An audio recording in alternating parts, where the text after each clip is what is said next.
And that's the problem, isn't it? We're not moving because we haven't mobilised our language. We need a change of language, and it must start here in the halls of learning. We all need to bring something, and this morning I've brought with me a 1,300-year-old Nordic fighter given new life by the contemporary feminist author Maria de Varna Headley and her punchy translation of Beowulf.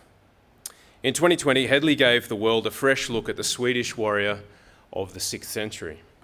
And with new eyes, we saw his passionate devotion to his Danish ally, Hrothgar.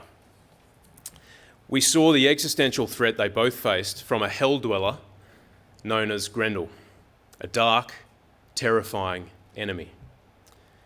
And for all of us here who care about defending this great nation that we love, protecting our democracy, and securing our future, I think her work is a gift that spits truth. Its language shakes us awake. It has the feel of a populist poem, as she notes in her introduction. Now, there are two other translations to consider alongside hers, J.R.R. Tolkien's 1926 work and Nobel Prize laureate Seamus Heaney's grand epic from the year 2000. Headley finished hers during the pandemic in 2020, and so she writes in her introduction, Beowulf depicts edge times and border wars, and we're still in them. Her work has an edginess to it, and she grabs you by the scruff of the neck with the first word, bro. While Tolkien translates the first word of the story as low, and Heaney begins with so, Headley starts with the word she heard so often when she was serving beers in bars, bro. Beowulf is an epic poem about us, living, breathing people right here, right now.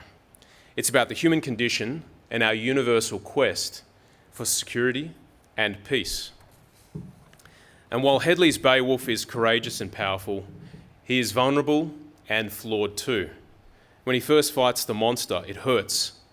Knuckles buckled, joints unjoined. And like so much ancient literature, Beowulf holds out enduring lessons. And for us in the defence community, almost immobilised by foggy language, it pushes us to take two bold steps.